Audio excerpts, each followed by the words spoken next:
Hello my dear fellow वेटरनेरियंस, लीजिए आ गए हैं हम लोग आप सबके फेवरेट टॉपर स्टॉक नाम के हमारे इस पॉडकास्ट सीरीज़ में, जहां हम वेटरनरी फील्ड से रिलेटेड एक से बढ़कर एक एक्सपर्ट्स को, रैंक होल्डर्स, टॉपर्स को लेकर आते हैं ताकि आपका जीवन एक तरह से आसान किया जा सके। पढ़ना है तो कैसे पढ़ना है, लिखना है तो कैसे लिखना है, और अगर पेपर के दौरान ड्राइंग बनानी है तो 1 मिनट के अंदर कैसे एक कंप्लीट ड्राइंग बनाए जिसको बनाकर मैक्सिमम मार्क्स लिए जा सके, ये सिखाया है वाइज आईएएस एकेडमी ने। ऐसा कहना है हमारे आज के guest doctor Harendra Singh sir का। लेकिन ये क्या टेक्निक है जो आज तक हमें पता नहीं चली है? क्या सही में ये काम करती है? आइए देखते हैं क्या है ये पूरा किस्सा डॉक्टर हरेंद्र सिंह सर के साथ। Warm welcome to you. और आपके साथ का हमारा इसके पहले का भी इंटरेक्शन बहुत बढ़िया था, इसलिए एक बार फिर हम आपके पास आए हैं। तो सर, वैसे तो आपके इंट्रोडक्शन की ज्यादा जरूरत है नहीं, बट फिर भी एक फॉर्मेलिटी करके एक अपनी तरफ से आप छोटा सा अपना एक इंट्रोडक्शन दे दीजिए। First of all, thank you to YJS team to invite me at this platform. Myself doctor Harendra Singh. मैंने इस साल जून के महीने में 2024 में पशुपालन विभाग में पशु चिकित्सक के पद पर मैंने ज्वाइन किया है।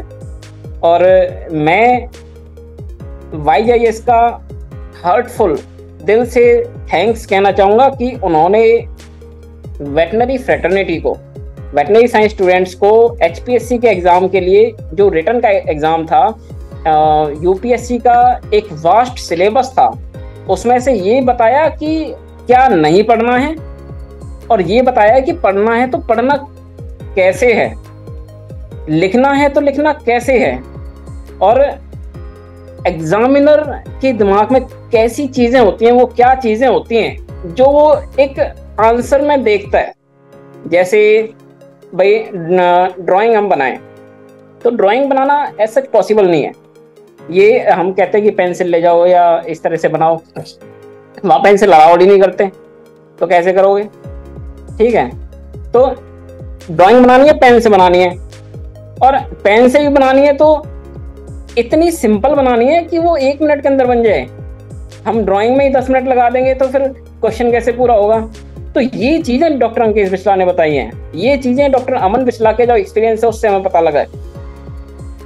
आंसर लिखना है, आंसर आप ये देखो, ऑब्जेक्टिव में तो एक मेंटलिटी हम इस तरह से, पता है, मैं ये मानता हूँ, जब मेरा HPSC का रिटर्न एग्जाम था उससे पहले ऑब्जेक्टिव था 2023 में, उसकी मैंने प्रिपरेशन करी थी, तो मेरे दिमाग में एक थॉट प्रोसेस था कि यार क्वेश्चन है, क्वेश्चन लिखा हुआ है, 4 ऑप्शन हैं, अरे भाई क्वेश्चन भी है और आंसर भी लिखे हुए हैं, हमें तो बस छांटना ही तो है। तो कितना सिंपल हो जाता है अगर इस तरह से अगर हम पढ़ाई करते हैं, तो सच में आप देखो ना कितना सिंपल हो जाता है। हमने BVSC एंड DH के एग्जाम दिए, हमने वेटनरी साइंस के एग्जाम दिए, हमारे पास क्वेश्चन पेपर था, उसी में हम आंसर लिखते थे, तो वो टफ था, क्वेश्चन पेपर था, आंसर हमें खुद से लिखना है। कॉम्पिटिटिव एग्जाम कितना इजी हो जाता है अगर ऑब्जेक्टिव हो, क्वेश्चन लिखा हुआ है, 4 ऑप्शन लिखे हुए हैं, आंसर सामने ही है, टिक करना है। और कई बार तो कहते हैं कि 2 नेग्लेक्ट कर दो तो 2 में 50-50 चल जाता है। कितना सिंपल था 2023 में। 24 में ये पैटर्न चेंज होकर रिटर्न हो गया। एक क्वेश्चन 10 नंबर का है और 15 क्वेश्चन आए हुए हैं, मीन्स 18 क्वेश्चन आए हुए हैं, 15 करने, 150 नंबर का पेपर हो गया, 3 घंटे का पेपर है, लगभग 12 मिनट मिल रही है। मैं एवरेज में मान के चलो लगभग 10 मिनट मिल रही है एक क्वेश्चन के लिए, 10 से 12 मिनट। कोई बंदा है वो PG करके बैठा हुआ है एग्जाम के अंदर, कोई बंदा UG करके बैठा हुआ है, कोई बंदा इतना है कि हायर एजुकेशन लेके PhD करके बैठा हुआ है। आप ये देखो, जो UG का बंदा है और उसी एग्जाम को, उसी क्वेश्चन को भी UG का बंदा कर रहा है, उसी क्वेश्चन को PG का बंदा कर रहा है, उसी बंदे को, उसी क्वेश्चन को PhD करके और नेट क्वालिफाई करके वो बंदा अटेम्प्ट कर रहा है। तो क्वेश्चन के जो आंसर देने का तरीका है उसमें चेंज हो जाएगा। मैं खुद की बताऊं, मैं गायनोकोलॉजिस्ट हूँ, वेटनरी गायनोकोलॉजी से मैंने MVSC किया है, नेट क्वालिफाई किया है। मेरे को एनिस्ट्रस का जो क्वेश्चन आया, वो मैं बताऊं 20 से 25 मिनट लग गए मेरे को उस क्वेश्चन को करने में। मैं उसमें डूब गया, खो गया। तो ऐसे नहीं होना होता, पहली बात तो ये। दूसरा, अगर यूजी का बंदा उस एनिस्ट्रस वाले क्वेश्चन को करेगा तो वो शायद इतना ना लिख पाए या वो इतना डीप में ना जा पाए। तो मेन बात होती है हमें क्वेश्चन अटेम्प्ट करना है और इस हिसाब से करना है कि जो एग्जामिनर है, अगर मेरी आंसर कॉपी है, मेरे से पहले किसी और बंदे की आंसर कॉपी आई है, वो पीएचडी करके बैठा उस टॉपिक में, वो एग्जामिनर उस आंसर को चेक करेगा तो उसको तो लगेगा यार इतना थॉट प्रोसेस होना चाहिए, 10 में से इसको मैं 8 नंबर देता हूँ। और अगली बार नेक्स्ट कॉपी आई है एक यूजी के बंदे की, वो इतना लिख नहीं पाया, उसको यूजी तक नॉलेज थी या वो इतना डीप में साइंटिफिक नॉलेज नहीं लिख पाया, तो एग्जाम में क्या कहेगा, यार उसने तो इतना अच्छा लिखा था, इसने कम लिखा है, तो इसको 5 ही नंबर दे देता हूँ, उसको 8 नंबर दे देता हूँ, ऐसे करके, है ना। उसको अगर 8 दिए तो इसको 5 दे देता हूँ। तो ये चीजें हमें मैनेज करनी होती हैं। भाई मैं गायनोकोलॉजी में पीजी हूँ, मैं सर्जरी में पीजी नहीं हूँ, मैं न्यूट्रिशन में पीजी नहीं हूँ, मैं एलपीटी में पीजी नहीं हूँ। एलपीटी से बहुत ज्यादा क्वेश्चन आते हैं, न्यूट्रिशन से बहुत ज्यादा क्वेश्चन आते हैं, एलपीएम से बहुत ज्यादा क्वेश्चन आते हैं, मैं उसमें पीजी नहीं हूँ, तो मेरे को भी वो क्वेश्चन अटेम्प्ट करने हैं। तो ये जो क्वेश्चन अटेम्प्ट करने का तरीका है, ये डॉक्टर अंकेश बिस्ला, डॉक्टर अमन बिस्ला के गाइडेंस से ये हमें पता लगा है। और ये क्वेश्चन अटेम्प्ट करने के तरीके में हेडिंग्स कितनी होनी चाहिए, वर्ड्स कैसे यूज करने, हम आंसर को पैराग्राफ में टाइप में नहीं लिख सकते। एग्जामिनर के पास इतना टाइम नहीं है कि आपकी पैराग्राफ पढ़ेगा, हमें हेडिंग्स यूज करनी है, हेडिंग्स भी वाइजली यूज करनी है। और वाइज, मैं तो कहता हूँ कि मेरे को भाई पढ़ना क्या है, वाइजली क्या पढ़ना है, ये वाइज आईएएस ने बताया, मैं तो साफ कहता हूँ। हेडिंग्स को वाइजली यूज करना, लेटेस्ट हेडिंग्स को यूज करना, और उन हेडिंग्स में चाहे आप 2 लाइन लिखो, उन 2 लाइन्स में आप 2 जगह अंडरलाइन कर दोगे या हाईलाइट कर दोगे या कुछ स्टार मार्क कर दोगे, तो उसकी अलग इंपॉर्टेंस रहती है। तो मतलब एक तो वास्ट सिलेबस हो गया। एक, किसी भी क्वेश्चंस में कितना लिखना है, कैसे लिखना है, क्या लिखना है, ये सच में नहीं पता लगता। ये मुझे वाईजेएस ने बताया है।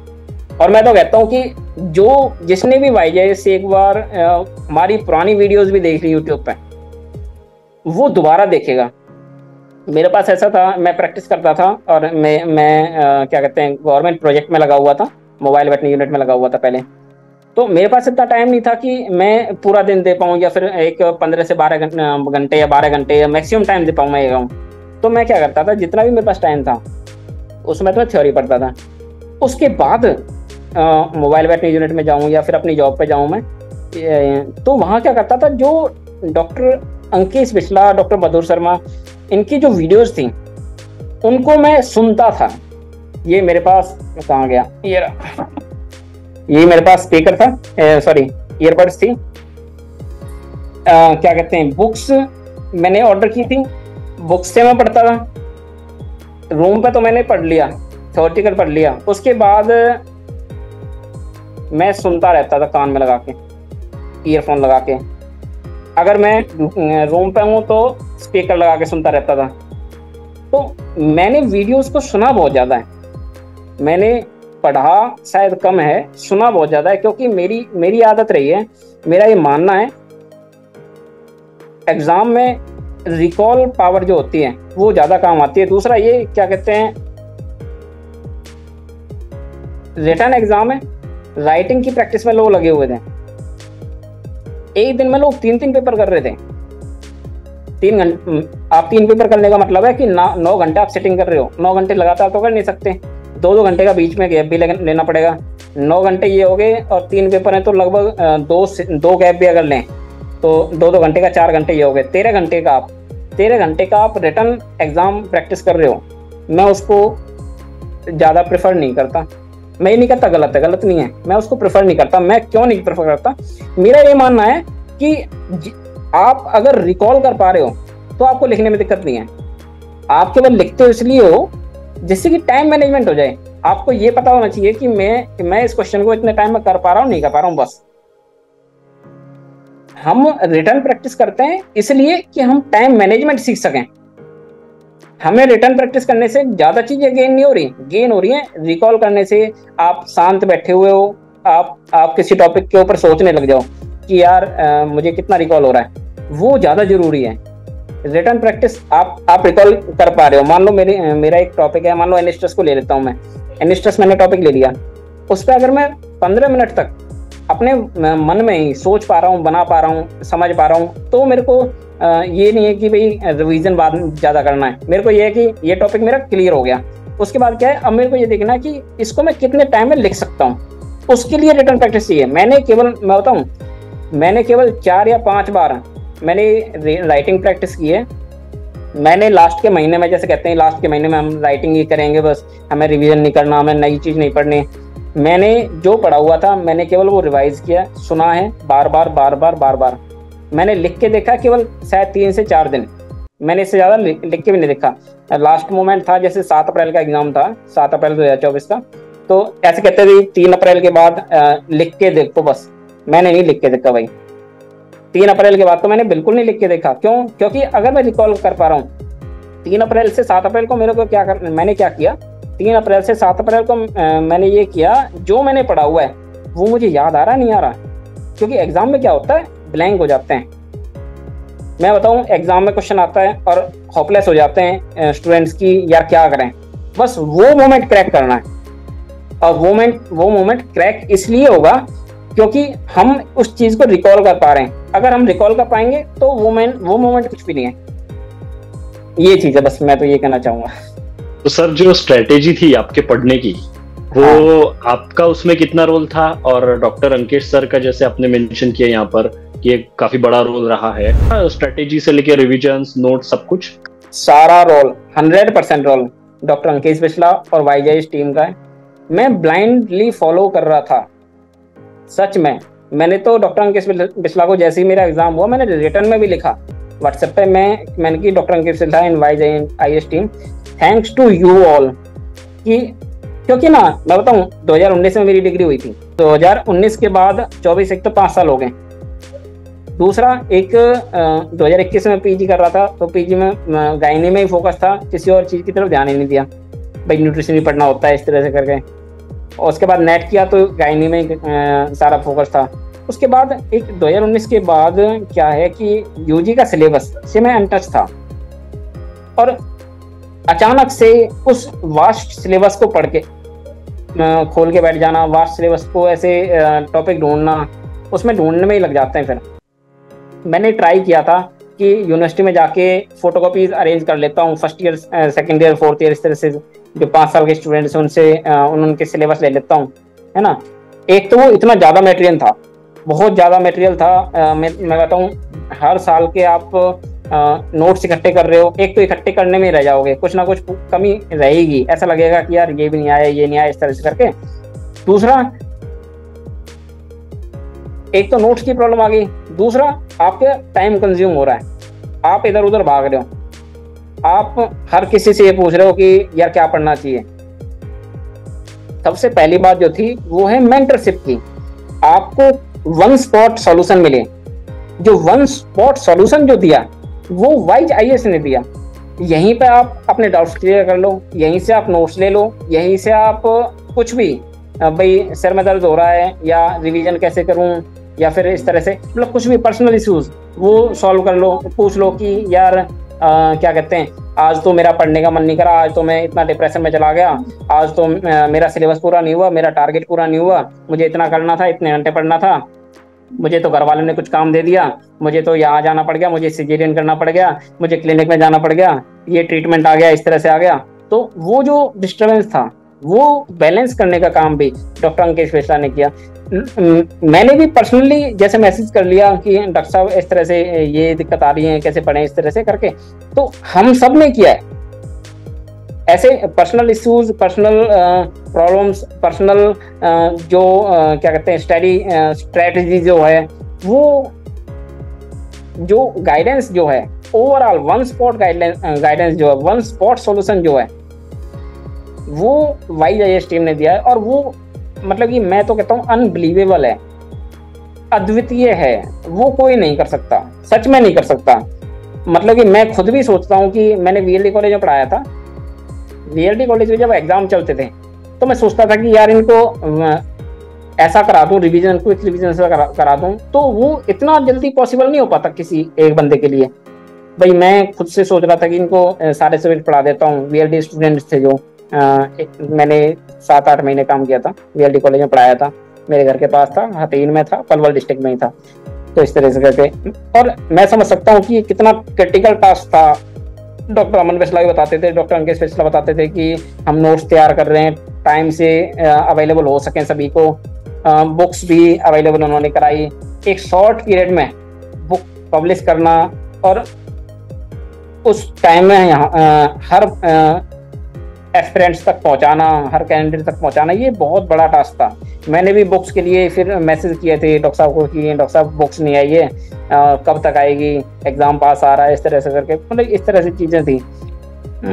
मैं तो कहता हूँ doctor Ankesh Bisla, doctor Madhu Sharma, doctor Aman Bisla के गाइडेंस में जो YIS ने किया वो कोई नहीं कर सकता और ना कर पाएगा, मुझे ऐसा लगता है। क्योंकि बहुत ज्यादा डेडिकेशन चाहिए यार, बहुत ज्यादा डेडिकेशन चाहिए, बहुत ज्यादा टाइम चाहिए।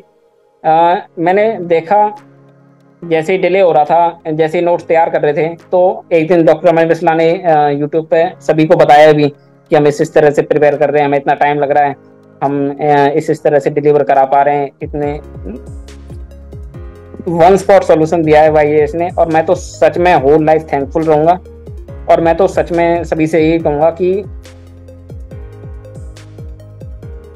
अगर रिटर्न UPSC का सिलेबस है और वेटनरी ऑप्शनल है, एक बार YIS पे ट्रस्ट करके देखो, अलग ही मिलेगा सच में। सर आपका YIS के साथ का एक्सपीरियंस तो काफी शानदार रहा, ये अब तक के मुझे भी समझ चुका है। लेकिन सर एक सवाल पूछना चाहूंगा कि वेटरनरी साइंस जो फील्ड है उसके साथ इतना लगाव आपको कब से डेवलप हुआ? बचपन से था या कुछ ऐसा हुआ लाइफ में और वहां से टर्न लिया? क्या क्या एक्सपीरियंस था आपका? इन ट्रू मेरा वेटनरी साइंस से लगाव 2014 में जब मेरा MBBS में नहीं हुआ तब से हुआ। मैं तो सच बताऊंगा कि मेरा MBBS में नहीं हो पाया। 14 में PGI में रोहतक में क्या कहते हैं, मैं काउंसलिंग करने गया था, 3rd काउंसलिंग तक मैं गया था। उसके बाद अग्रोहा में मुझे लास्ट सीट पे हम 3 बंदे थे, सेम ऐसे होता है ना, सेम मार्क्स होता है, सेम मार्क्स पे इतने सारे बंदे होते हैं, तो हम 3 कैंडिडेट्स थे, सेम मार्क्स थे। तो फर्स्ट मार्क्स का ऐसा होता है कि हम उस समय क्या था, अगर आपके सेम मार्क्स हैं तो आपकी 12th की मार्कशीट देखी जाती है, उसमें किसमें ज्यादा नंबर है, इस तरह से करके। तो सेम मार्क्स थे हमारे, तो उसमें किसी कैंडिडेट के मेरे से ऊपर था जो उसके 12th में अच्छे नंबर थे, तो उसको MBBS मिल गया, मेरे को BDS की फर्स्ट सीट मिली। सेम 14 में ही लुवास में काउंसलिंग थी, यहाँ वेटनरी काउंसलिंग थी, तो इसमें फर्स्ट काउंसलिंग में मेरे को BBS इंडिया में एडमिशन मिला। फिर मुझे मैंने घर में डिस्कस किया कि BDS बनना है या फिर BBSC करनी है, वेटनरी डॉक्टर बनना है। तो ये समझ आया कि BDS जो होगा वो केवल दांतों का डॉक्टर होगा, भाई 32 दांत है, उसी के अंदर अपने को कुछ भी करना है। बट जो वेटनरियन होगा वो आप ह्यूमन के अलावा जितनी भी लिविंग क्रिएचर हैं आप उनको डील कर रहे हो। एक वास्ट फील हो जाता है, बहुत वास्ट फील हो जाता है। मैं इस चीज को सेंस कर पा रहा हूँ, फील कर पा रहा हूँ 2014 के बाद जब मेरा MBBS में नहीं हुआ। ह्यूमन एक लिविंग क्रिएचर है, उसके अलावा इस अर्थ पे जितनी भी लिविंग क्रिएचर हैं, इस अर्थ पे या एनी अदर प्लैनेट पे जितनी भी लिविंग क्रिएचर हैं वो सारी वेटनरियन डील कर रहा है। एक वास्ट फील्ड है। एक और चीज है, ह्यूमन के अलावा ह्यूमन जो कंज्यूम कर रहा है एनिमल प्रोडक्ट, चाहे मिल्क हो, चाहे मीट हो, चाहे एनी अदर बाई प्रोडक्ट हो, वो सारा वेटनरियन डील कर रहा है। बहुत वास्ट फील्ड है। 2014 के बाद जब मैं वेटनरियन बना, उसमें मुझे फर्स्ट ईयर में पहले सेमेस्टर में समझ आ गया था ये कितना वास्ट है, क्योंकि 11th-12th में हमने ह्यूमन के बारे में पढ़ा था, ह्यूमन के digestion system, respiration system, bones, human के बारे में पढ़ा था। जैसे ही वेटनरी के फर्स्ट ईयर में आए, एनाटॉमी की क्लास आई, डॉक्टर गुरदयाल अभी VC रिटायर हुए थे, तो उनकी क्लास थी। उन्होंने एलिफेंट, कैमल, बर्ड्स के अलग अलग स्ट्रक्चर के बारे में बताया। मैंने कहा यार ऐसा भी कुछ होता है, इतने सारे पढ़ने पड़ेंगे? हमें तो एक लगता था कि यार कितनी हड्डियां होती हैं ह्यूमन के अंदर, 32 दांत होते हैं, इन्हीं के बारे में पढ़ना होगा। इस तरह से करके जो ह्यूमन की हम 11th-12th में करते थे, बायोलॉजी मतलब 32 दांत, दांतों के बारे में 32 दांत, बायोलॉजी मतलब ये तो कुछ और ही होता है। हर जानवर का अलग है, हर जानवर का तरीका अलग है, हर जानवर का चलने का तरीका अलग है, दांतों का चबाने का तरीका अलग है ना, फीडिंग स्ट्रक्चर अलग है, रेस्पिरेशन अलग है, बर्ड्स अलग तरह से रेस्पिरेशन करते हैं, फिश अलग तरह से करती हैं, जो डोमेस्टिक एनिमल्स हैं वो अलग तरह से करते हैं, लाइव स्टॉक, हर लाइव स्टॉक का अलग अलग तरह से है, पूरी फिजियोलॉजी अलग है। उसके बाद फर्स्ट ईयर के बाद जैसे जैसे हमने, चलो फर्स्ट ईयर में तो ऐसा होता था 6 महीने में समझ आया एनाटॉमी कैसी है, फिजियोलॉजी कैसी है, तो एग्जाम देना है तो पास करना पड़ेगा, पढ़ना पड़ेगा, तो वो हमने उस चक्कर में पढ़े, उस चक्कर में हम डीप गए, उस चक्कर में हमने बर्ड्स के भी विंग्स को ऐसे खोल खोल के देखा। मीन्स एक क्या कहते हैं, एक टच क्लियर वो हुआ, एनिमल टच जो है वो आया, एनिमल से लगाव हुआ, है ना। तो वो चीज़ 2014 के बाद जब मेरा MBBS में नहीं हुआ, तब मेरे को वेटनरी फील्ड में जब मेरे को इतना ज़्यादा सीखने को मिला, तब मुझे लगा कि यार इसमें तो इतना स्कोप है और लोग इसकी तरफ क्यों नहीं जा रहे। मैं बताऊं, मेरे पलवल डिस्ट्रिक्ट से, हरियाणा से मैं शायद तीसरा वेटनेरियन हूँ जब से भारत देश आजाद हुआ तब से। मीन्स एक डिस्ट्रिक्ट से इतने साल बाद भी लोग नहीं निकल रहे, तो पता है क्यों नहीं इसकी तरफ लोग मूव कर रहे, जबकि इतना वास्ट फील्ड है। दूसरा, 4th ईयर में हमारा जो क्लिनिकल था वो 4th ईयर से स्टार्ट होता था। 4th ईयर में जब मैं क्लिनिक्स में गया, फाइनल ईयर फिर इंटर्नशिप जब क्लिनिक में गया, इतना ज़्यादा लगा हुआ कि एनिमल पार्चुरेट कर रहा है एक न्यूबॉर्न बेबी। आप देखो ना कि कोई भी ह्यूमन में तो हम इस तरह से नहीं कर सकते इमेजिन, या कर भी सकते हैं। एनिमल में एक कंसीव किया AI, हमने सीमन रखा फीमेल के अंदर, फीमेल एनिमल के अंदर, उससे 9 महीने के बाद कैटल में, 10 महीने के बाद बफलो में एक न्यूबॉर्न काफ जनरेट हो रहा है। और एक वेटनेरियन की ये है कि स्किल कह लो उस चीज़ को कि कोई एनिमल जिसको डिस्टॉकिया हो रहा है, जिसको बच्चा बाहर आने में दिक्कत हो रही है या स्ट्रेनिंग हो रही है, उसको आप डील कर रहे हो, और आप उसको अगर क्या कहते हैं, उस काव को अच्छे से मैनेज कर पा रहे हो, तो वो एनिमल बोलेगा तो नहीं, बट कितना थैंक्स होगा। दूसरा एक ये होता है कि हमारे वेटनेरियन में ना, वेटनरी फील्ड में ये है कि हमारा क्लाइंट बोलता नहीं है। आप ह्यूमन में जाओ, ह्यूमन में ये बता देगा कि यार मेरे यहाँ पे दर्द है, ये मुझे यहाँ पे ये है, मैंने ये दवाई पहले ली थी, ये बाद में ली है, ये मुझे ऐसे फील हो रहा है। हमारा एनिमल बोलता नहीं है। वेटनेरियन को समझना है, आप ये फील करोगे, सच में ये फील करके देखना कि किसी भी ऐसे फ्रेंड के बारे में, आपका फ्रेंड हो, वो आपसे चुपचाप रहता हो, बोलता कम हो या इस तरह से कम हो, बट आपको लगाव ज़्यादा हो क्योंकि पहले आपसे अच्छे बोलता था, तो सच में आपको एक इंटरेस्ट होगा, एक इंटरेस्ट एक मन में लगेगा कि यार इसके बारे में जानता हूँ मैं, यार इसको ये तकलीफ क्यों है, ये पहले तो सही कर रहा था, पहले तो ऐसे एक्टिविटी नहीं करता था, पहले तो ये रात को 9 बजे नहीं सोता था, पहले तो 12 बजे तक फोन चलाता था। सच में मतलब जानने की इच्छा होती है ना। तो ऐसा ही वेटनरी में, वेटनेरियन को जानने की इच्छा होती है कि यार एनिमल ऐसा कैसे कर रहा है, मैंने तो ऐसा नहीं पढ़ा था, ऐसा तो इसका नॉर्मल नहीं है ना। तो ये ऐसा क्यों हो रहा है, मतलब जब आप किसी चीज में इन्वॉल्व होते हो तो आपका इंटरेस्ट अपने आप ही बढ़ जाता है। इस करके मुझे वेटनरी में इंटरेस्ट बढ़ा जब मैं एनिमल्स से और ज़्यादा टच हो गया। मैं क्लिनिकल प्रैक्टिस में गया, मैं यूनिवर्सिटी में जब हॉस्पिटल में मेरी ड्यूटी लगी तो एनिमल्स को जानने का मौका मिला। उससे जब तक आपके क्लिनिक में ड्यूटी नहीं लगती है तब तक आप फ्रेंड सर्कल में रहते हो, तो आपके फ्रेंड भी ह्यूमन होते हैं, आप ह्यूमंस के आसपास बात करते हो, उनसे बात करते रहते हो। एनिमल्स को आपको डील करना पड़ता है। एनिमल आपके पास आया और आपके खुद के कंधों पे होता है, खुद के ब्रेन का होता है कि यार ये तेरे को सही करना है। मतलब कि मेरे पास कोई एनिमल आया तो मेरे को क्या करना है, अगर वो एनिमल सही नहीं हुआ तो ऑनर क्या कहेगा कि इस डॉक्टर ने दवाई दी, इससे सही नहीं हुआ, है ना।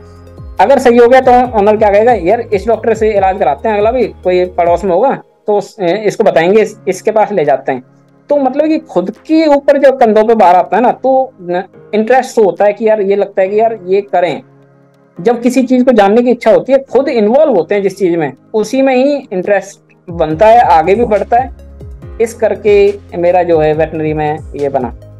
आप एक बहुत ही इंटरेस्टिंग पर्सनालिटी है सर, ये बात तो मुझे समझ में आ गई पिछले कुछ मिनटों में।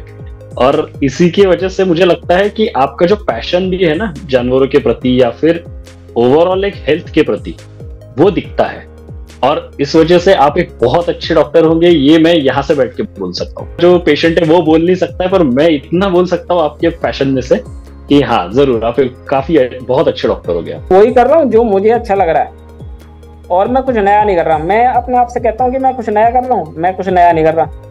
जो मेरा मन कहता है कि यार ये कर लेना चाहिए, और क्या कहते हैं ऐसे कर लेना चाहिए, ऐसे मुझे अच्छा फील हो रहा है तो मैं ऐसे करता रहता हूँ। मान लो आप, मतलब मैं खुद कहता हूँ कि यार मुझे वेटनरी में इंटरेस्ट कैसे हुआ, जब मेरा छोटा भाई भी मेडिको है, एमबीबीएस है, एमबीबीएस कंप्लीट किया उसने, मेडिकल ऑफिसर लगा हुआ है। और मैं क्या कहते हैं वेटनेरियन कैसे बना, तो मुझे लगता है कि जिस चीज में आप ज्यादा इन्वॉल्व हो जाते हो ना, आप उस जैसे बन जाते हो। आपके 4 दोस्त जैसे होंगे ना, आप ऐसे ही बन जाओगे। मेरे आसपास के पेशेंट मेरे ऐसे आते हैं तो मुझे उनमें इन्वॉल्वमेंट हो जाती है कि यार इसको कैसे सही करें, इसको कौन सी दवाई दें, तो मैं उसके बारे में और सोचने लग जाता हूँ। तो इस तरह से मेरा वेटनरी का फील्ड जो है वो आगे बढ़ा। बहुत बहुत मजा आया आपके साथ बात करके, और आपका जो नॉलेज है, आपका जो पैशन है, मुझे आज ये फील हो रही है एनर्जी यहाँ पर कि ये और भी एस्पिरेंट्स को काफी हेल्प करेगा।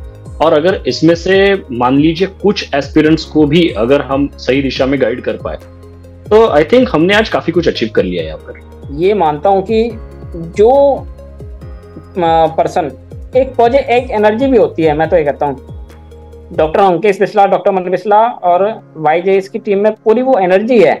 पता नहीं क्यों वो इतना अच्छे से डील कर रहे हैं सारी चीज़ों को, इतनी अच्छे से। जैसे कल मैं था, कल आपने जैसे मुझे मैसेज किया, कॉल की, कल मैं अवेलेबल नहीं हो पाया तो आपने स्विच कर दिया ये चीज़ें। मतलब ये मैनेजमेंट है, ये पूरी टीम का, मेरा आपका नहीं, पूरी टीम का मैनेजमेंट है। ये एक साथ एक टीम एक थॉट प्रोसेस से जब काम करती है तो वो चीज़ अपने आप ही सही दिशा में जाती हैं।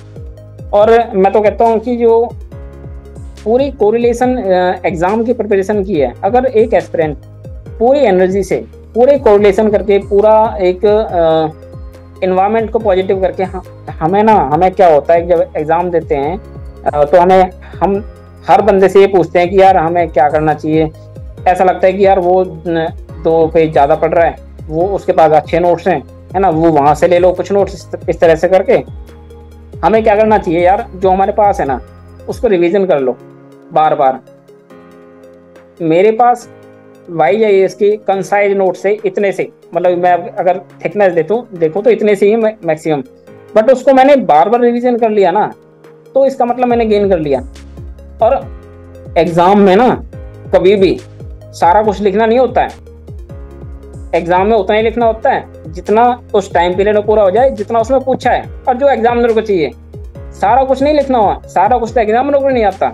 क्या पता उसमें से चीज़ें ऐसी हों जो एग्जामिनर भी ये सोचे यार इसमें लिख तो दी, मैं देखूं इसमें सही लिखा है नहीं लिखा है। जैसे मेरा एक फ्रेंड था, नाम तो नहीं बताऊंगा, उसने क्या करा, स्टेटमेंट लिखी, एग्जामिनर में जैसा क्वेश्चन आया पेपर में आंसर लिखा, तो उसमें लिख दिया साइंटिस्ट का नाम लिख दिया, ईयर लिख दिया, बुक का नाम लिख दिया, ये स्टेटमेंट इससे लिए। अब यार इतना किसको पता होता है, एग्जाम हर किसी को इतना नहीं चाहिए ना। तो यही है कि आप, कई बार होता है कि ज़्यादा हम वो कर लेते हैं, ज़्यादा पढ़ लेते हैं, या फिर ज़्यादा हम रिसोर्सेज के पीछे पड़ जाते हैं कि यार ये भी हो जाए, ये भी हो जाए, ये भी मिल जाए। बट अगर हमारे पास रिसोर्सेज ठीक ठाक हैं, ठीक ठाक मतलब रिलायबल हैं, अगर हमारे पास रिसोर्सेज ऐसे हैं जो हमारे काम को चला सकते हैं, मीन्स हमारे जो गोल है उसको अचीव करा सकते हैं, हमें एक वो रिसोर्सेस यूज करना चाहिए और उसको बार बार पढ़ना चाहिए। बस मैं तो ये कहूँगा। बहुत बढ़िया लगा सर आज आपसे बात करके, और मुझे भी पता है काफी लेट हो चुका है, मैं आपका और समय नहीं लूंगा, पर मैं आपको एक यहाँ पर वादा करना चाहता हूँ कि हमारी जो एक यहाँ पर ये इंटरेक्शन हुआ है, कनेक्शन जुड़ा है, हम लोग आगे भी आपके साथ में किसी ना किसी तरीके से ऐसे ही जुड़ते रहेंगे। और आज जो आपने इतना पॉजिटिवली हमें एक फीडबैक दिया आपका और मोटिवेट किया हमारे सारे एस्पिरेंट्स को, तो उसके लिए मैं बहुत बहुत धन्यवाद कहना चाहता हूँ आपको। सर ये तो मैं बताऊं, YJS का टीम का हम सबको, मुझे और पूरे हरियाणा के वेटनेरियंस को, हरियाणा क्यों, अदर स्टेट के वेटनेरियंस को, क्योंकि हमारे पास उत्तराखंड से भी वेटनेरियंस हैं, वेस्ट बंगाल से भी हैं, है ना, अदर स्टेट के वेटनेरियंस को, YJS की टीम को पूरा सबको थैंकफुल हैं हम लोग कि YJS ने उस क्रिटिकल सिचुएशन में चीज़ें इजी बनाई, और इतनी इजी बनाई कि सच में और कोई नहीं कर सकता उस चीज़ को। और कोई भी वेटनरी में हिस्ट्री में YJS ने वो सुनहरे वर्ड्स में अपना नाम लिख दिया है। कोई भी YJS का एग्जाम्पल लिए बिना ये नहीं कहेगा कि यार ऐसी कोई फैसिलिटी आई थी जिसने उस समय इतने क्रिटिकल सिचुएशन में चीज़ों को हैंडल किया था, वो केवल YJS थी। उसके बाद कोई ऐसी कोचिंग इंस्टीट्यूट आते भी हैं फ्यूचर में, तो YJS का एग्जाम्पल लेंगे कि यार उस समय उन्होंने ऐसा किया था इस सिचुएशन में, तो हमें ऐसा करना चाहिए। तो हम सब YJS के थैंकफुल हैं, और सच में thanks to doctor Aman Bisla, doctor Ankit Bisla and YJS team, thank you so much. क्या बात है। आज तक के हमारे जितने भी इंटरेक्शंस रहे हैं उनमें से one of the best and most energetic episode आज का था, ये तो कहना पड़ेगा। मुझे तो पढ़ना क्या है ये वाइज IAS ने सिखाया, और जो वन शॉट सॉल्यूशन दिया वो वाइज IAS ने और डॉक्टर अंकेश बिस्ला सर की टीम ने दिया। ये कहना है हमारे डॉक्टर हरेंद्र सिंह सर का। एक्चुअली हमारे जो स्टूडेंट्स हैं जो एक बार वाइज IAS एकेडमी से पढ़कर सक्सेसफुल हुए हैं, उनमें से कोई भी मिले तो वो यही कहता है कि इस असंभव को संभव सिर्फ वाइज IAS ने बनाया है। तो अगर आप भी अपने जीवन के कीमती साल एंथुजियाज्म और हार्ड अर्न मनी का मोस्ट अप्रोप्रिएट यूज करके अपना फ्यूचर सिक्योर करना चाहते हैं, तो बस जुड़ जाइए हमारे वाइज IAS के फेसबुक, इंस्टाग्राम, यूट्यूब और वेबसाइट के ज़रिए।